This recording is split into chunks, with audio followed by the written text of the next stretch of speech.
And we are live for a new episode of the Electrek podcast. I am Fred Lambert, your host, and I'm joined by Seth Wintrom. How are you doing, Seth? I'm good. All right. You'll excuse me, everyone. I'm a little bit under the weather today. There's something going around here, and I might have caught it this morning, but I'll power through. You just might hear some sniffles every now and again. But yeah, big show today because we have a lot to talk about. It was CES. A lot of things came out of CES. A lot of other things unrelated to CES too. We have a new Model Y standard long range. That's a new thing now. We have some sales data from Tesla in Europe. We have a few things that came out of CES that put a lot of pressure on Elon Musk, and now he was kind of skating around a bunch of the announcements this week, including Nvidia basically open sourcing AI for autonomous driving. So we're going to discuss that. A little update, a little goalpost moving from Tesla FSD. And then one of the biggest thing of the week, it went wild. The entire industry went wild on the Donut Lab / Verge motorcycle news about the new solid-state battery, the first, what they claim to be the first production solid-state battery in the world. And I just got an email from them just now. That's little bing that you just heard, because I've been trying to get an interview with them all week. Understandably, they are pretty busy, I'm sure, with this announcement. And then everyone wants a piece of them and talk to them. But they are telling me now that I'll make sure this happens next week. So next week, I should have an interview with them and let you know. But what I really want about this, I'm going to talk about later, is not an interview. I want an actual cell. And test it, because that's the only way we can actually prove this. They can say everything, but we need independent testing on this, and actually have, for people who don't know, a brand new battery lab in my garage right now, so we can actually test this thing. Ford making its own autonomous driving announcement this week. We're going to discuss that. Volvo teasing us with the EX60 with some of the first specs, which, as says, they are monster specs already, and then a bunch of new Kia GT EVs that they unveil. All right, let's start out with the Model Y standard long range.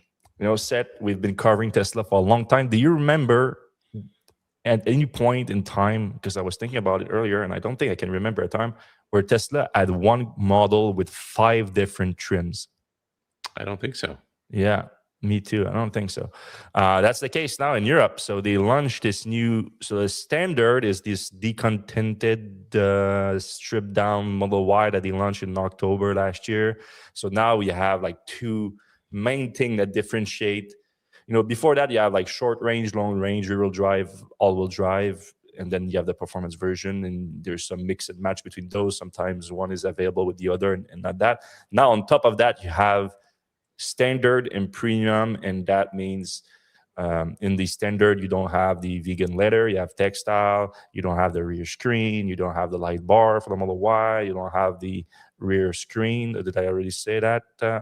You don't have the sound damping windows, or at least not as good sound damping windows, and you lose the glass roof. Actually, it's still there, but from the inside you lose it. And the goal of that, as you can imagine, was to reduce the price of the Model Y and the Model 3, which also got the same treatment. And it also came with a smaller battery pack. But now they are also launching it with the bigger long-range battery pack, making it the Model Y standard long-range rear-wheel drive. That's the actual name of this thing now. Pretty crazy name. And 657 kilometers of range, WLTP. 12.7 kilowatt hours per 100 kilometers. So it is now the most efficient Model Y in the world. So that's pretty impressive. And yeah, it starts at 45,000 euros. So it's a decent step up over the standard, the Model Y standard rear-wheel drive. Because I guess if it's not long range, you just don't say long range. But yeah. Then at the same time as they did that, they also launched in Canada the Model Y standard. So the one that I just described, which is the same thing, just with the smaller battery pack, 463 kilometers of range, but that's EPA versus WLTP. So in miles from my friends in the US, it's I should have put it in the article, but it's 288 miles. Yeah, and other than that, the price is the most interesting thing. It's 50,000 USD, which is interesting. That's a really good price. So $15,000 less than the previous premium all-wheel drive, and it's a big difference, and it's important for the Canadian market because Tesla, since the tariff situation, Tesla is not sending US-made vehicles to Canada. And since there's 100% tariffs on Chinese-made vehicles, we're not getting those either. So for the Model Y, we have to rely on Berlin. And since they started making those in Berlin, they are shipping them out to Canada now. And it's a $15,000 drop in the price of the Model Y in Canada. So it's quite significant. Is it going to make a giant difference? It's probably going to be significant because some incentive are also going to be able to stack them up on it. But I think Tesla went down to probably 10,000 units or so Model Y in Canada in 2025. So it's not a huge market anymore for Tesla. But in Europe, with 5 different trims, the standard range, the standard with standard range, and then the standard with long range, it could make a significant difference. And Tesla needs it because this week, the biggest article we had this week was Tesla's full 2025 data from Europe is in, and it's a total bloodbath. And it's not an overstatement. It's not an hyperbole. It's pretty bad. So I produced this chart here that showed that Tesla is down 28% year over year on the 2024 that was already down versus 2023 when Tesla had its peak in Europe. So it's they're almost losing 100,000 units of sales in 2025 in Europe. And then you look at each specific market in Europe, and that's where things get really interesting, where every single market is down except for Norway. Yeah, that's the only one. And then for Norway, the Norway exception, so I did something just for Norway. You look at the trend here, and you can see like early in the year was rough, but like Model Y refresh, normal. Picked up in the second quarter, makes sense. There was some, demand that was backlogged because of the Model Y refresh, and then it's basically flat and down actually in October, and then big difference. So the 40% increase is basically in the last 2 months of the year. That's where most came from, and the reason for that, and even before that too, is the end of the significant reduction in EV incentive, specifically for more expensive EVs, which Tesla vehicles falls into. So obviously, those new cheaper EVs at Tesla are targeting that, but nonetheless, a bunch of demand was pulled forward into Q4, especially the last 2 months of Q4 for Tesla in Norway, and that gave a big boost, and that will obviously slow down in 2026. Because now a lot of people basically in Norway would be, even if they're looking at the new Model Y standard range, standard range, even standard long range, those names are pretty bad. They won't be very quick on the trigger because they're basically paying the same price as they would be paying for the long range premium vehicle just a few months ago. All right. And very interesting article from Bloomberg came out this morning that kind of spinned a lot of things around for the Tesla XAI situation. And I want to discuss because I think a lot of people are missing something quite big that's happening here, is that Tesla could actually end up owning XAI, or at least Elon Musk's stake in XAI. So we talked about this lawsuit before, which is a breach of fiduciary duty lawsuit that they launched at this point. It's a year and a half ago, almost. And the lawsuit from some Tesla shareholder alleges that Elon and the board are in breach of the fiduciary duty for letting Elon start a private company, XAI, which is an AI company, as the name would imply, and that's a direct competitor to Tesla, which Elon's claim is an AI company. But the interesting part here is that Elon's defense has been that XAI is an AGI company, is trying to make general and artificial intelligence, while Tesla is a real world AI company. And some of the shareholders in the lawsuits are arguing different thing, that even if it's not exactly the same shape of AI, you're still competing for the same talent, so that's already a breach of fiduciary duty. Then there was the resource diversion stuff we talked about, when Elon had ordered 1,000 Nvidia H100 chips for Tesla and then diverted that to XAI instead, which is very problematic. Elon has his own excuse for that, but it's not a great one either. But now the entire idea that Tesla and XAI are not actually competing at the product level has been challenged seriously this week, because earlier on Wednesday, XAI announced that they closed a $20 billion financing round.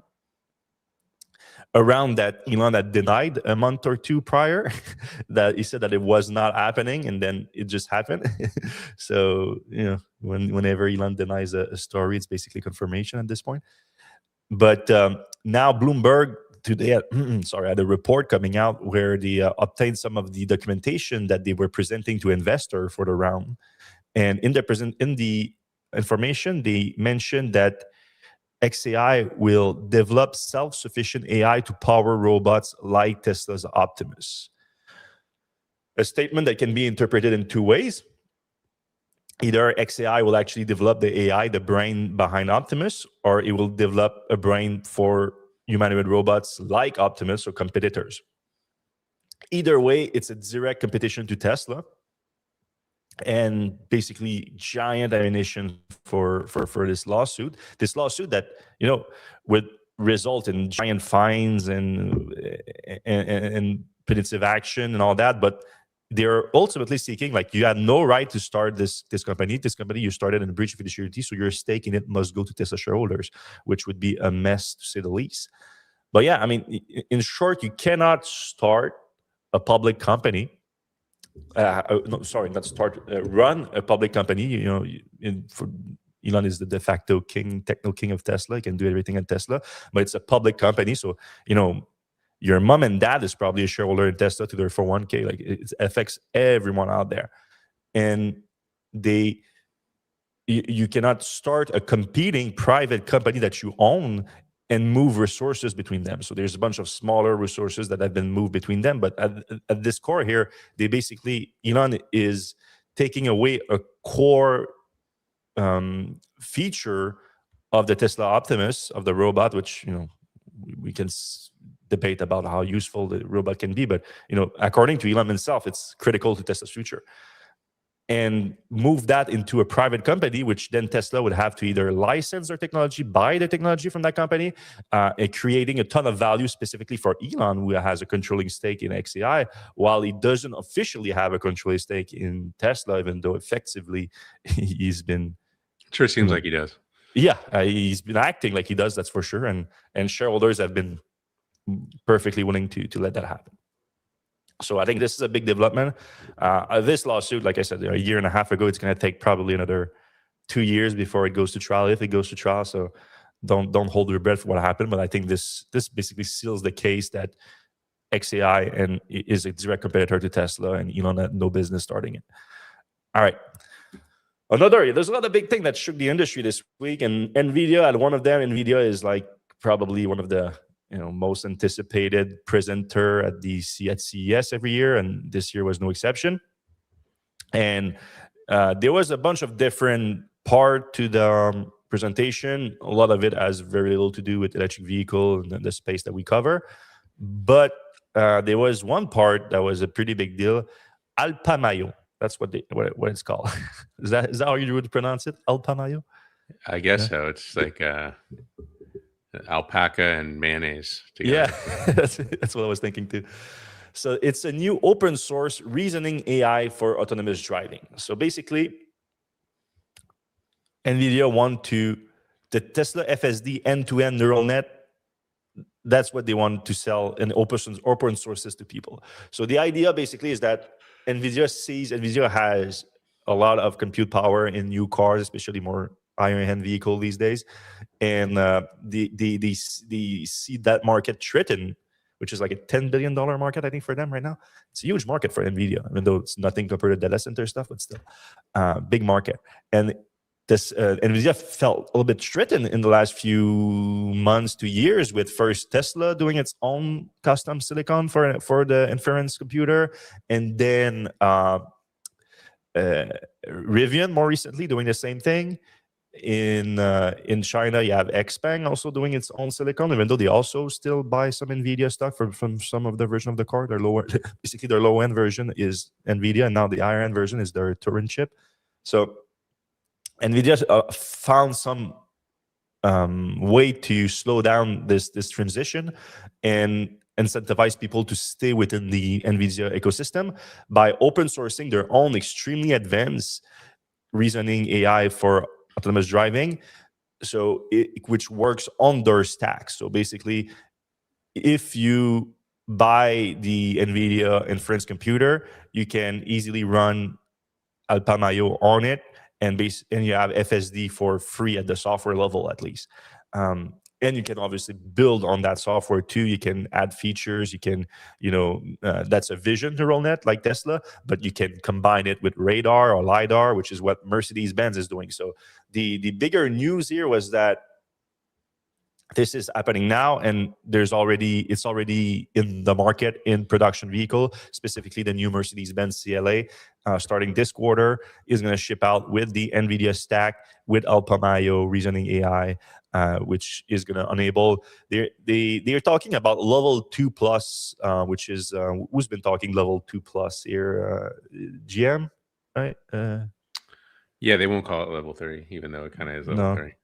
Yeah, so it's kind of a new thing that Tesla invented basically with FSD, because it's level 2 at the law level, but it handles point-to-point navigation, which is what they're aiming for here. So yeah, Q1 launch in the US, Q2 launch in Europe for the Mercedes CLA, and later in Asia. So they are calling level 2+, but obviously they are aiming eventually for level 4. And then they have the Vera Rubin, which is the new hardware stack that's replacing the Blackwell, that's going to power that. So yeah, it's basically the Android to Tesla's Apple. Like, Tesla wants to be the closed system, and they wanted to license that to other automakers. So it's not that close. It's just that there was basically no takers. And now you can basically guarantee that there's not going to be any takers, because who's going to want to pay the $8,000 Tesla fee, or $100 a month when Nvidia give it to you for free. And I think where does Waymo fit into all that, though? Like, isn't Waymo the Android? Because they are Android. Yeah, but not really. They are, but they have their own hardware too. Even though they use some Nvidia in their stuff right now, but their 6th gen is apparently no Nvidia. It's not clear. But yeah, they're not open source. I don't think Waymo has open source their software. So at least they're not Android on that level.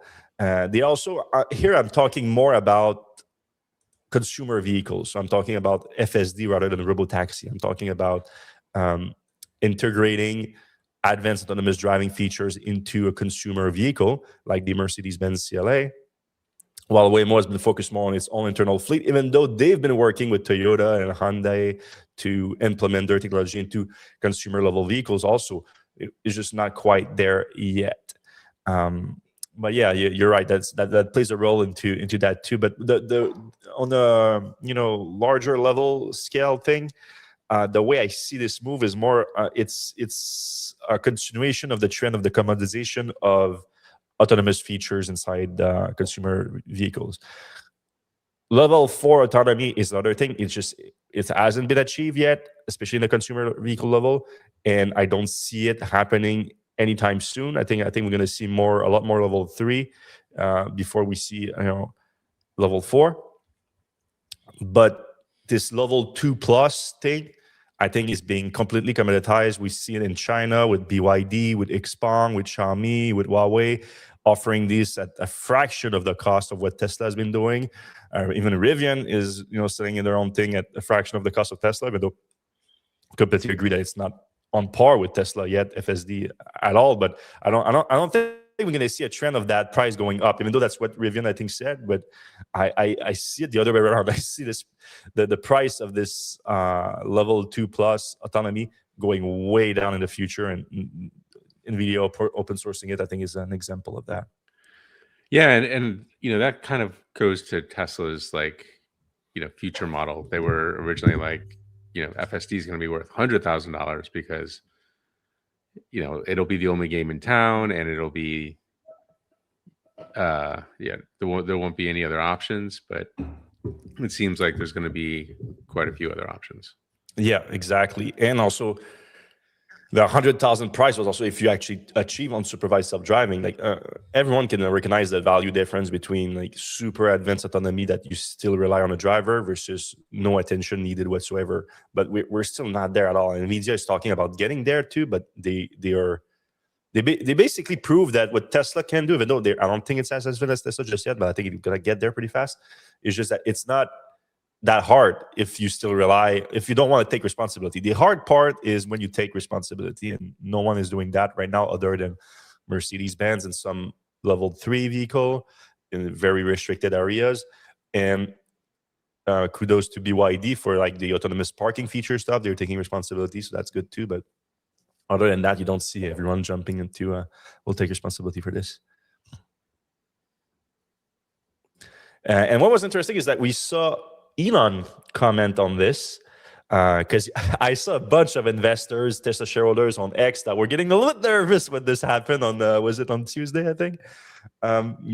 Tuesday, Wednesday, people started commenting on this, and you saw a bunch of Tesla investors that were all in Tesla. They were like, okay, did Nvidia just open source FSD? Like, what's going on?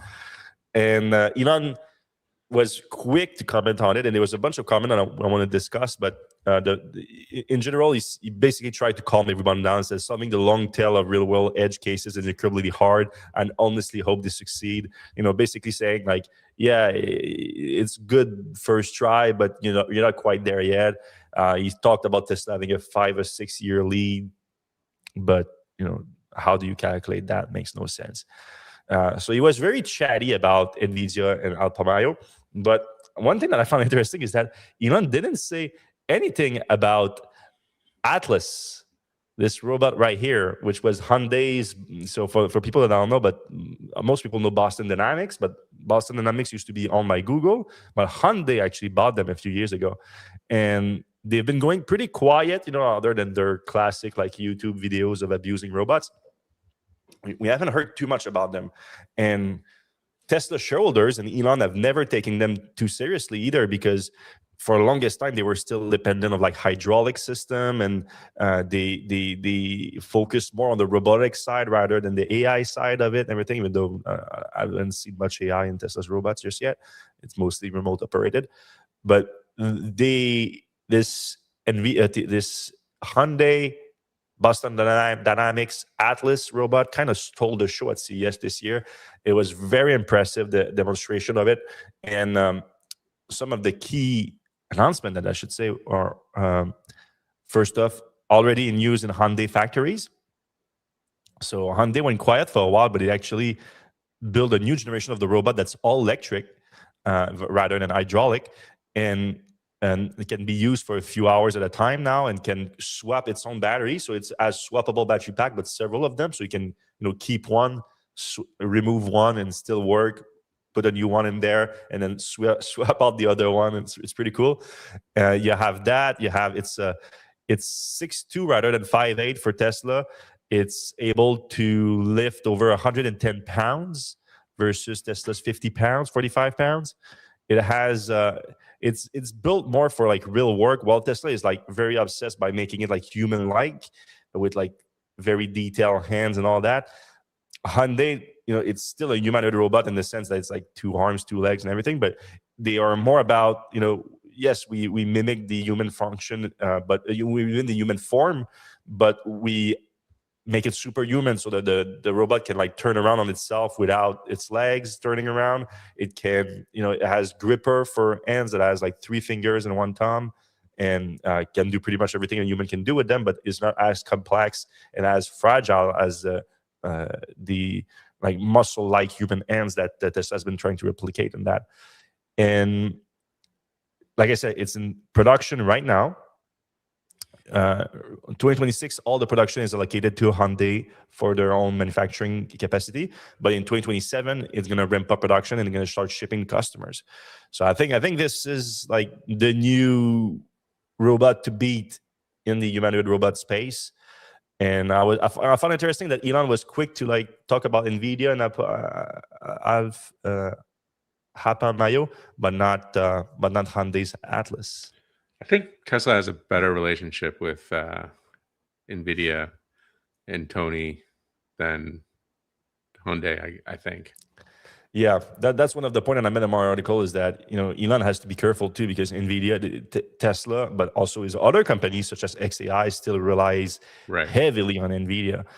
He just announced a $20 billion data center in Mississippi that's going to rely on Nvidia compute. So something to think about.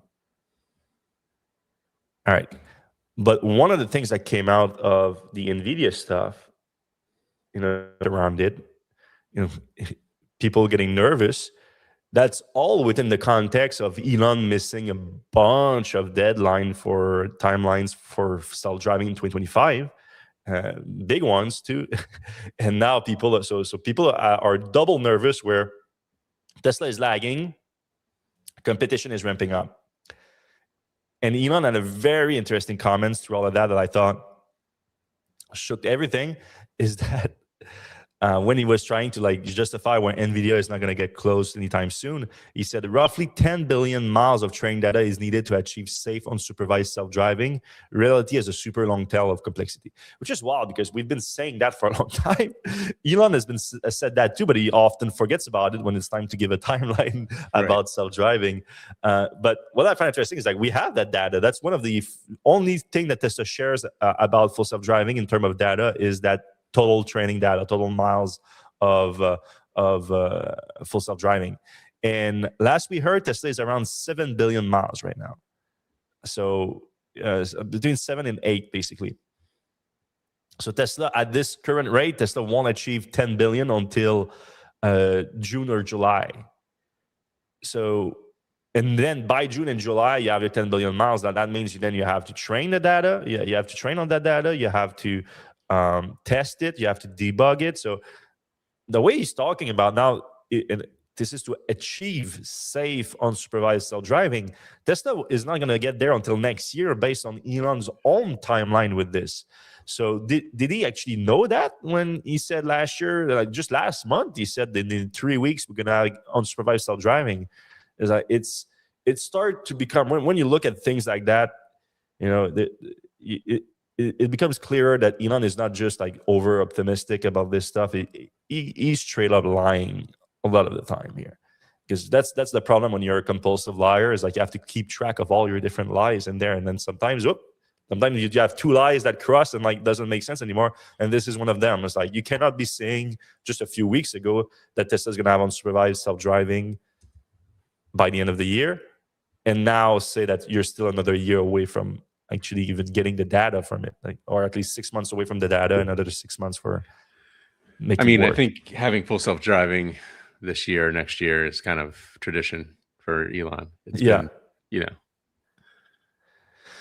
someone took an interesting charts out where you see like Elon says by the end of the year all the way until June, and then from June it says next year. It was the other way around though last year, but mostly about the robotaxi stuff, which again, I do think that Tesla could have some sort of unsupervised self-driving in a geofence area in Austin this year, even in the next few months, with a lot of remote monitoring.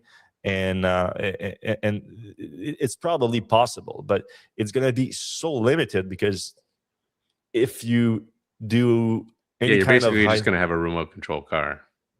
I think that's difficult to achieve, even though we've seen Tesla's patent applications and job filings that would point to that. You're right. But I think this is very hard to execute. I think it's going to be like a super small fleet so that it doesn't accumulate too much mileage. And if you don't accumulate too much mileage, then you reduce your chance of crashes quite a bit. So I think we're going to see something like that. Maybe in the next like 3 or 4 months or something, which is still like way past Elon was claiming. All right. We're past the Tesla stuff for the people that don't like it on the 30-minute mark too. That's pretty good. And then we're going to jump into the comment section in just maybe like 15 or so minutes after we get some really interesting stuff. It's so if you guys have questions for us, you can put it in the comment section right now. We're live. It can be about anything that we discussed today or any other topic that you want us to discuss in the EV world or the renewable energy world, or what trends you think we're going to see in 2026. Sorry, I'm looking for. All right, this is done, bro. Perfect. Yeah, so that was the big news of this week. It's like a dual news situation. It's the Donut Lab battery and the Verge motorcycle using that solid-state battery from Donut Lab. And I mixed the two of them together because they're basically the same thing. So the people behind Donut Lab or the people behind the Verge, not the Verge, but Verge motorcycles are same people, or at least the CEO Marco is the same person behind both company. But Verge has been around for a little bit. Maybe you learn about it on Seth's other podcast, Wheelie, with Micah, our own expert in two-wheel electric vehicles.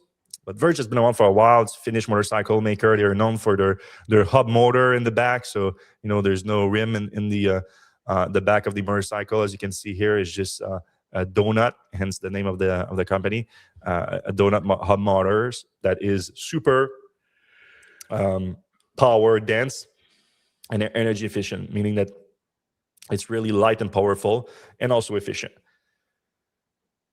It's been on the market for a little bit now. I don't know exactly how long, but those vehicles are around. You can buy them. You've been able to buy them for a little bit. They're not cheap, but it's like a high-end electric motorcycle. But like most high-end electric motorcycle, they're still limited in terms of energy. So motorcycles are relatively small, so it's hard to pack a lot of batteries in them. So the range, especially at higher speeds, so highway range, are often limited. You don't have a lot of electric motorcycles that go past 100 miles of highway range. It's pretty rare.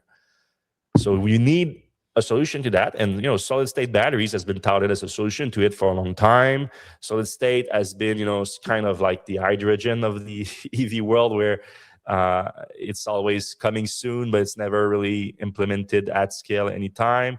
In the last few years, like I've been making some prediction that actually we're going to get some production vehicle with solid state batteries by the end of the decade. By 2030, we're going to see some vehicles. There's been a lot of progress.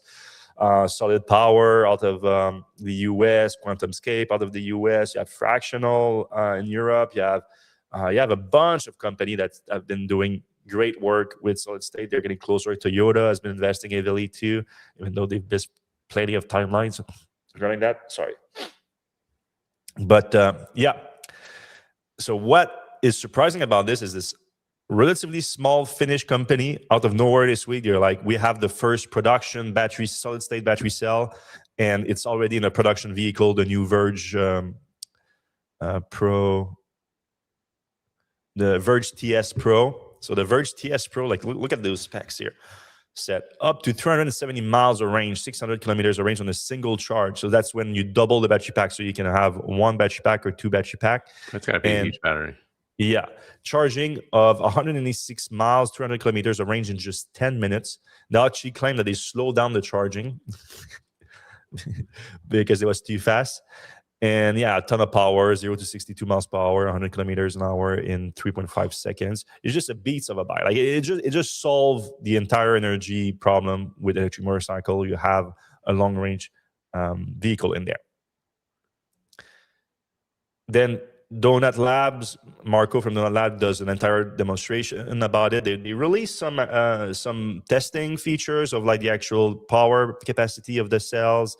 And again, they say that this is in production right now. You can buy a TS Verge and you're going to get it delivered this quarter with this capacity.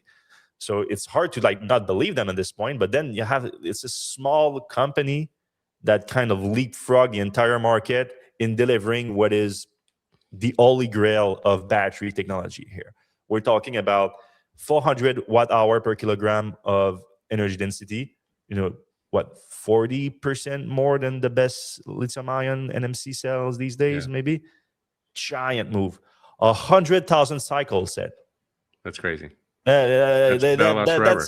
That's when like red flags happen for me. Like, right. And again, people are gonna think, I don't want them to think that I'm like quit. Like, I think they're liars or anything like that. It's just, I've been doing this for like 12 years at this point. Right. We've seen all the battery breakthrough announcement out there. Red flag.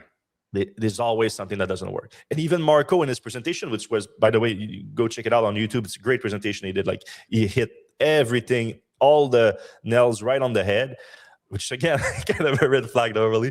But the classic with the battery cell is that it's either like great performance, longevity, and price. And you have to choose two of them. You have these three main thing is like the actual performance, meaning like energy density, charging capacity, power density, and all that. Then you have longevity, so the number of life cycles, and then you have the price. It's choose two. And Marco was pretty clear that they have all three. He said like cheaper than lithium-ion cells. He said again 100,000 cycles, which for people who don't know, normally like 10,000 cycles with 20% degradation is like pretty good in the industry. For 100,000 cycle, like you said, it's like this thing's gonna last you. It's gonna outlive not just the bike. It's gonna outlive you. It's gonna outlive your 3 next generations of your family. Like it's just, it's 273 years if you charge it once a day. Okay, so you can imagine like red flags all the way through from me. But again, then I have to play devil's advocate. The Verge motorcycles are a real company, delivered a real product. Their donut motor is very cool tech that they developed themselves with the help of some researcher too and everything. But it's a real innovative product that they delivered. So you have to give them credit too. So I have no proof on the other side that this is not real either. So I don't want to make any accusation. And I had to do some research on this, and a bunch of people also sent me a bunch of research because again, that thing just blew up this week. Everyone's talking about this. And do I have my research here though? I thought I put my, it's on my other computer. Damn it. But yeah, I found a link between Donut Labs and another company that's called Nordic Nano that developed basically. We have someone that found it too, right as I say it in the chat here. Line.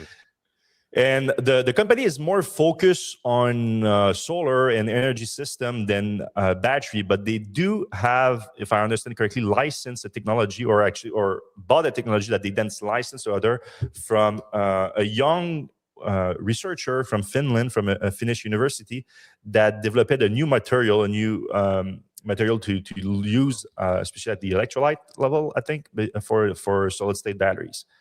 So it again, that's not Donut Lab saying that. It's like my own research, other people's research looking into it. I think that's the link to it. So there's a real technology innovation in it.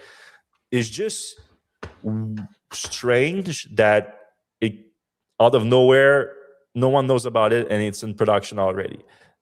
Again, playing devil's advocate, like I said earlier, every other week there's a big announcement of battery breakthrough.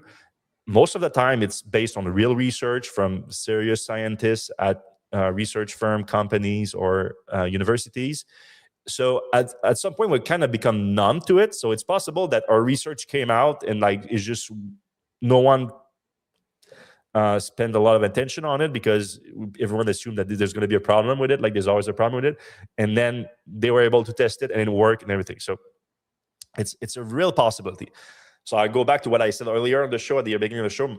I want to get one of these cells. So I'm supposed to talk with Donut Lab and Verge Motorcycle next week. I mean, I would love to get a motorcycle too and test the motorcycle, but in Quebec, it's not the greatest weather for it right now. So maybe later on the year. But before that, if this thing is already in production, I should be able to get a cell.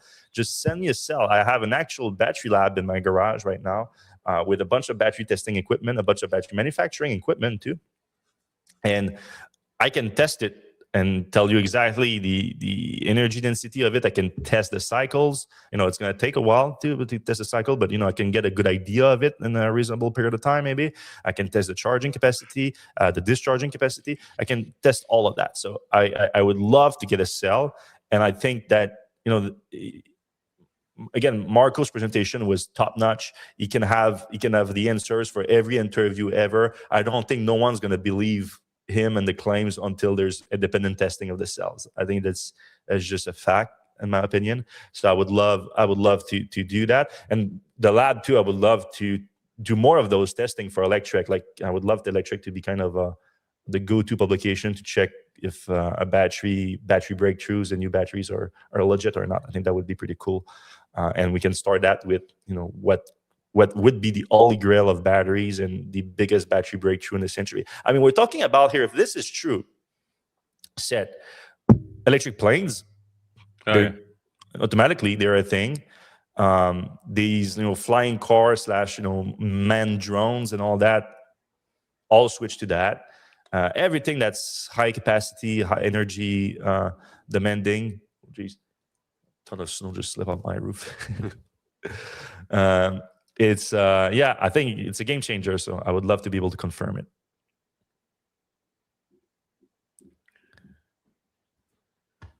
And then I would love to talk to this researcher too in Finland, a young researcher that came up with this idea, because from my understanding, it's the same active material in sunscreen. Really? Yeah, that they managed to use for the electrolyte, basically, of the battery. Is it zinc or something? No, it's Titan. I wish I had my other computer right now. Everything is on there.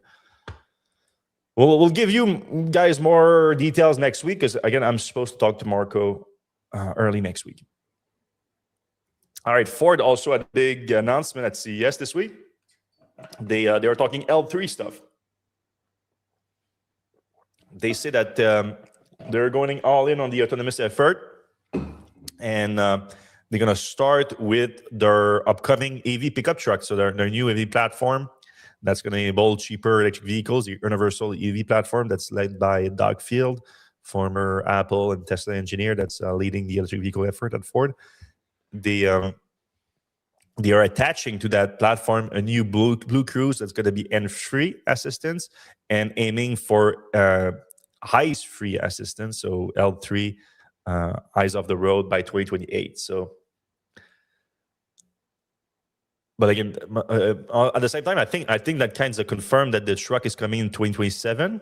Though with Ford, I'm always a bit confused. Sometimes they talk about the year that it's come out. Sometimes it's about model year. It's always a bit confusing. But the way it's starting is that the first vehicle to have their latest Blue Cruise technology that's going to be hands-free is the 4-door mid-size pickup truck. That's supposed to start around $30,000. But yeah, we'll see. Are we thinking Maverick size or Ranger size? Mid-size, I think it's Maverick, and then small size is Ranger. So Ranger's a bit smaller. You sure? Wait, yeah, I think the old Ranger was small. Yeah, anyway. Yeah, I might be confusing the two, but I'm pretty sure the Maverick is the mid-size one. So here, what do we have here? I didn't actually see that video. Some kind of off-roading. That's the Bronco? Yeah, it looks like a Bronco.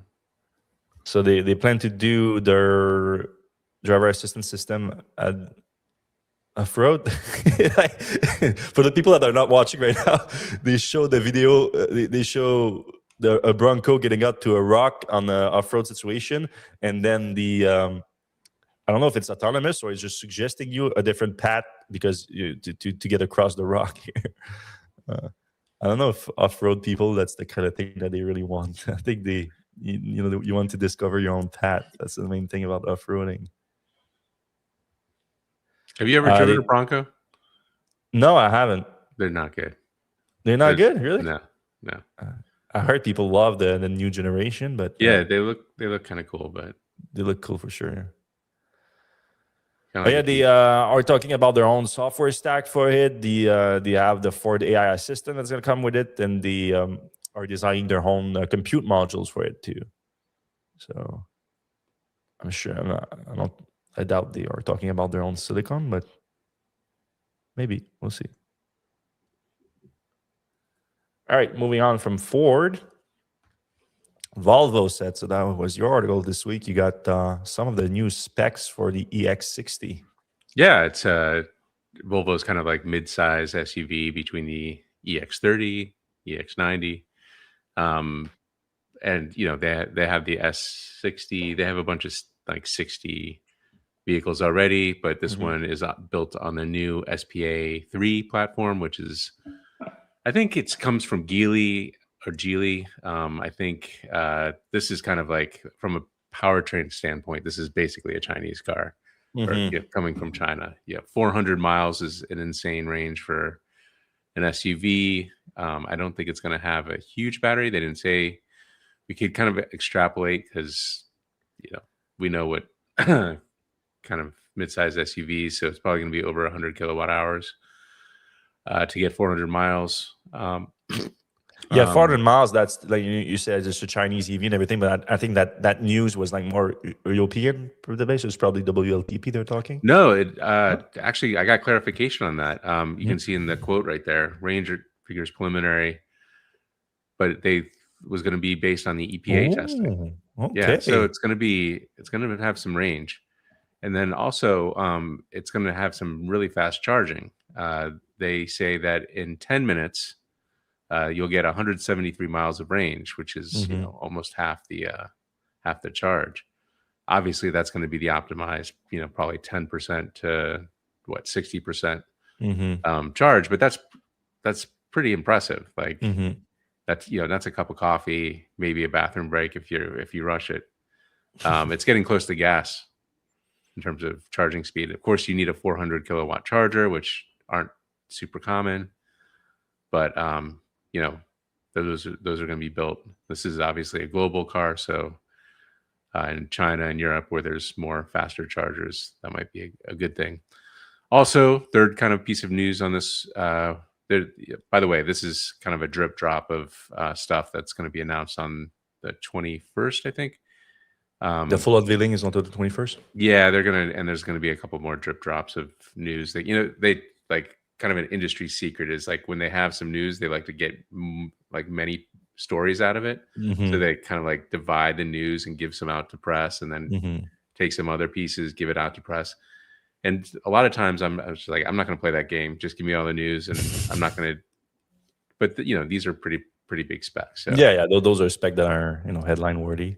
Yeah, and then the third piece of news was that they're going to use like a mega casting, which obviously that's a trend now. Tesla and others, Ford, eliminate like 10 pieces or many pieces of the frame and turn it into one huge piece. The downside obviously is if you get into an accident and you dent the mega cast, then you're probably totaling the car a lot easier than if there's many parts.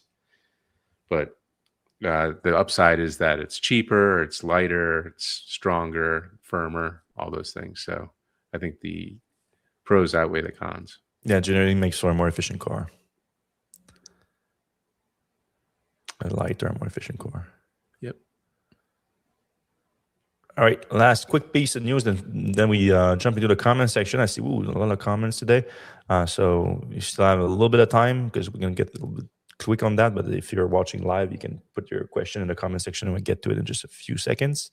So Kia had brought a bunch of lineup to, I think that was CES, or it was like that was Brussels. Okay.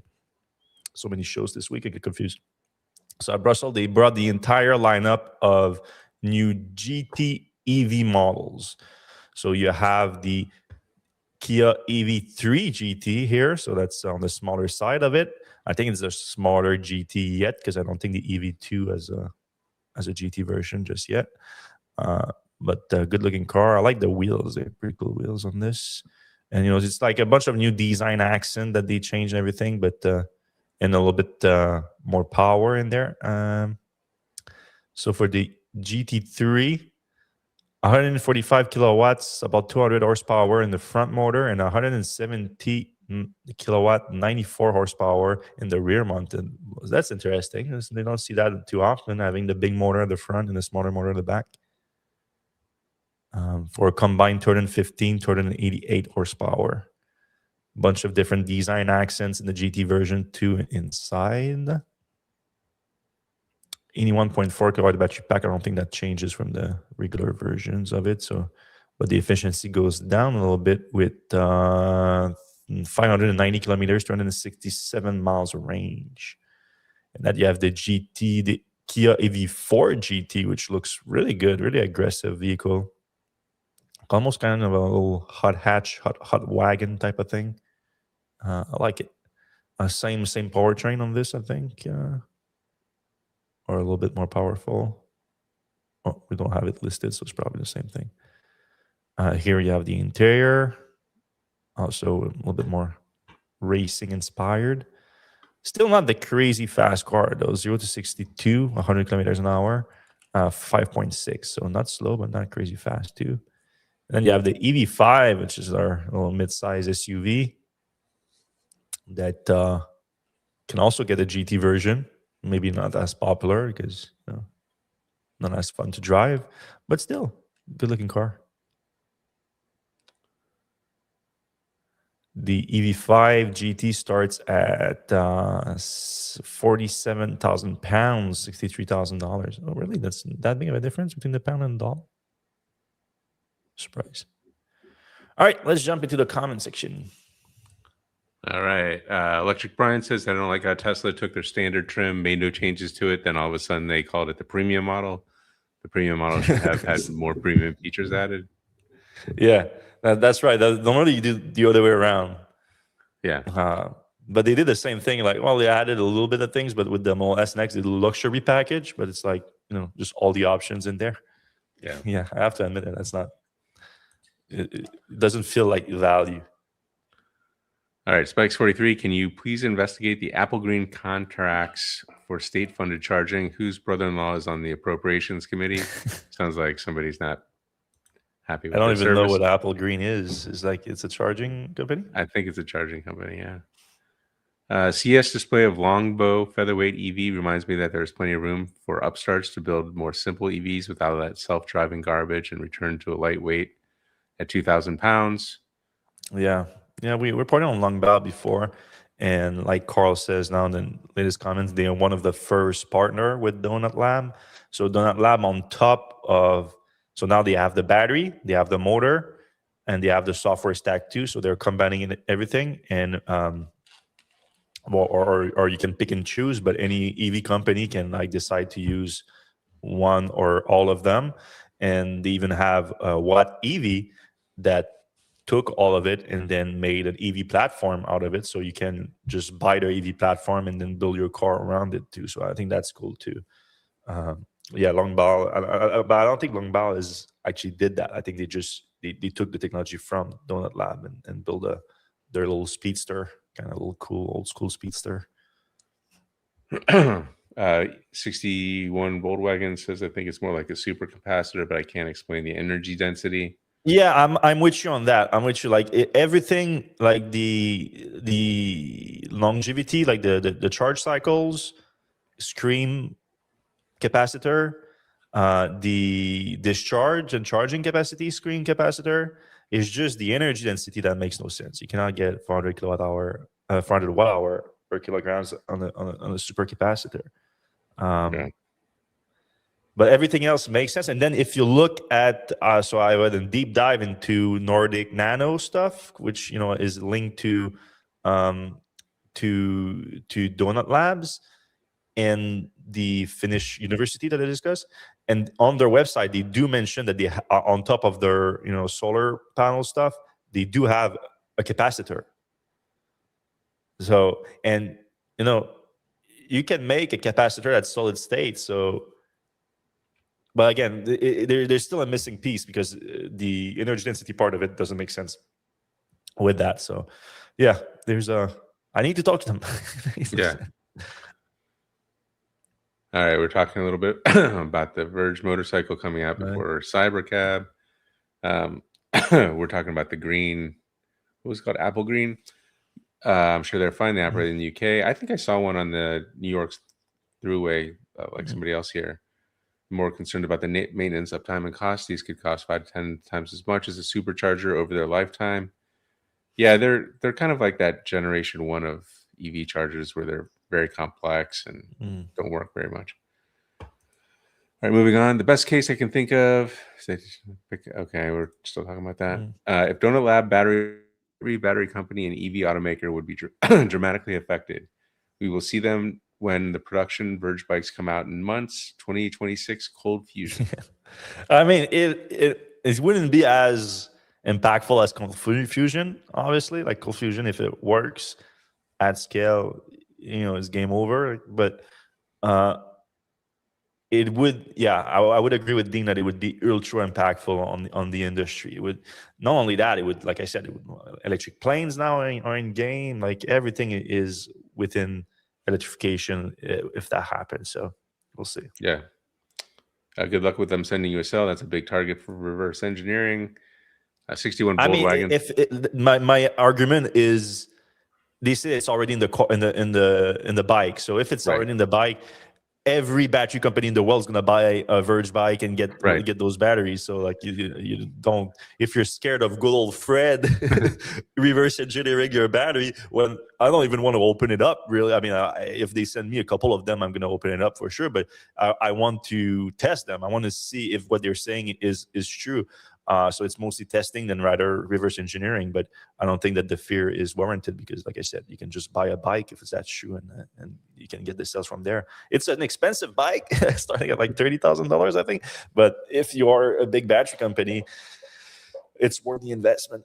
It's nothing. Yeah, and the 61 Volkswagen makes a good point. If the battery tech is real, who cares about hubless motors and motorcycles?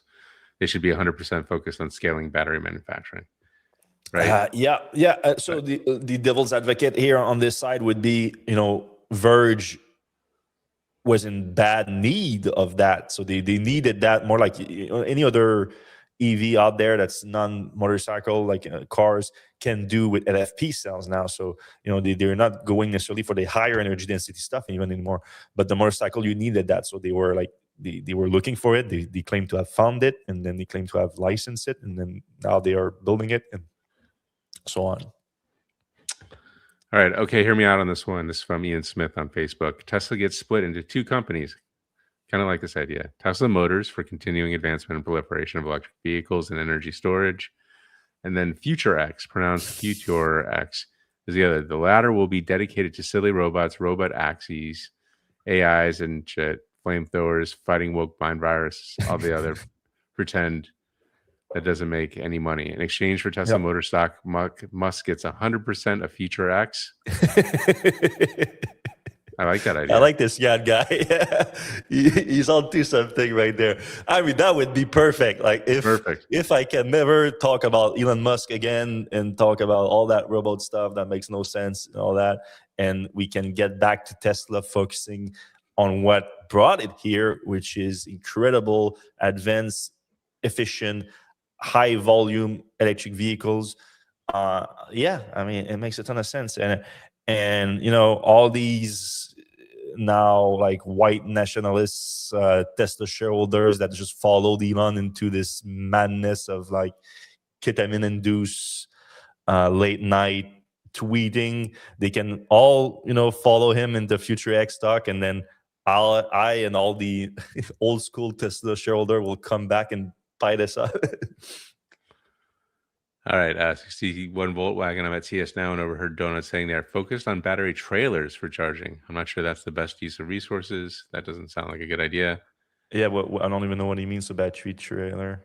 I think, yeah, I don't know. Like generators kind of thing? Yeah, I think so. Dan Overstay says, I can't wait till I can send my 4x4 to go out rock hauling while I stay at home on the couch. That's what I was thinking too when I was watching the video. But I don't know. I don't know if it was like a suggestion on the route, or are you actually driving off-road, self-driving off-road. Yeah. All right, Caltrans, the Department of Transportation in California, just delivered 453 Rivians, a great way for progressive states to lead by example. Yeah, I saw that. Just received their order of work trucks they'll use throughout the state. Yeah, that's cool. You know, Caltran, is that the organization that's spending like $10 billion on a train? They Okay. might as well buy the expensive pickup trucks. Like Yeah. no one is gonna go to Caltran. It's like, you guys are spending too much on these pickup trucks. It's like, have you seen we're spending $1 billion per meter of tracks? Donut also fitted that Longbow Speedster with Yeah, 4 hub motors. That's that's interesting. what I was saying. Yeah. Here in Oh yes, Finland, Longball might just be using the motors, not the batteries. Actually, yeah. oh, okay. Here in Finland, Donut Labs claims they are a mixed bag. The majority seem skeptical, but the fact that F-Secure founder and former Nokia chairman Risto Salamala is a donut board is a counterweight. I don't think I Risto don't would know. want to ruin his reputation, but he might not be aware of the genuine situation. Yeah. Okay. Yeah. Yeah. I don't know. Like I said, I think we could dig deep as it come. We could interview the guy all the time, and he could say everything perfect. Nothing's gonna matter as much as independent testing of the cells. All right. The donut battery might be a hybrid technology merging supercapacitor and solid state battery technologies. Here's hoping that Fred gets a sample donut battery to test. Yeah, that's something that I was thinking too. Because if you can just stack them up together Hmm. and just use what you need to use depending on the situation, so that's possible. But even then, I think you still need another breakthrough in solid state technology for the battery level. So yeah, but yeah, Dean is onto something with that. All right. Ian Smith for president. And then for our last comment, the donut battery trailer is a companion product for their donut powered semi trailers, 600 kilowatt hours pack to quickly recharge remotely. Oh, okay. So you have an electric semi truck, and then you have the semi trailer in the back, and then you can charge the truck with the trailer or something like that. Yeah, I mean we've seen those kind of products before. I guess if you have a more energy dense product and the weight of the battery doesn't add too much, the 600 kilowatt hour is pretty big. But let's say like you can put like a fairly light 300 kilowatt hour pack at the bottom of the trailer, doesn't take too much volume, and doesn't take too much weight off of the capacity of the trailer, and then can charge the truck with that. Yeah, I mean that's probably a good solution for it. At the same time, like if Tesla is able to do um, a Tesla semi truck with 500 miles range of capacity, which what I would assume is an MC battery cells, but who knows? I think I think you can just put those Donut Lab solid state cells in that truck instead, and you don't need trailers. If you cannot put technology in a trailer, it's a good thing. Like trailers, you leave them sometimes around, you move them, and it's not ideal to have a ton of technology in those. Then one last one from 61 Volkswagen. Yep. The battery trailers would be used for large scale fleet charging, airports, commercial site. I may not understand the reasoning because it doesn't seem like the best path if you have the best battery. Yeah. Okay. So it's more like okay, for charging station, and to have high power charging station with the peak load handled by the batteries, by the trailer and the battery in the trailer. That's what I'm understanding. Yeah. Also, like, yeah, that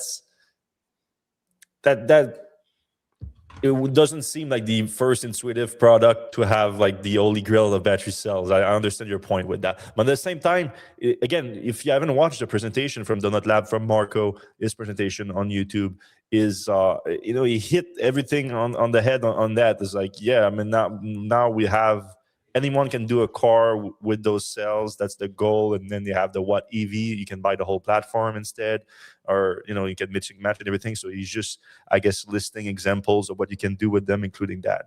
But obviously the EV market would be the first beneficiary of that cell, whether it be motorcycles or electric cars or electric trucks and everything. So I think that's where things are going. Again, if it's real, I hope it's real. I think if it's real, it changes everything. If it's real, I think everyone's going to line up to buy them, everyone's going to line up to build them. But let's see first, because I'm just naturally skeptical. I'm a journalist. That comes with the practice. But I have nothing I can prove that it's not true right now. So I need to give them the benefit of the doubt also. All right. That's it for this week's episode of the Electrek Podcast. Hopefully, we have a lot more on this next week and a lot more of other news because the world never stops. And we appreciate you watching the show. We're going to see you same time, same place next week. Have a fun one.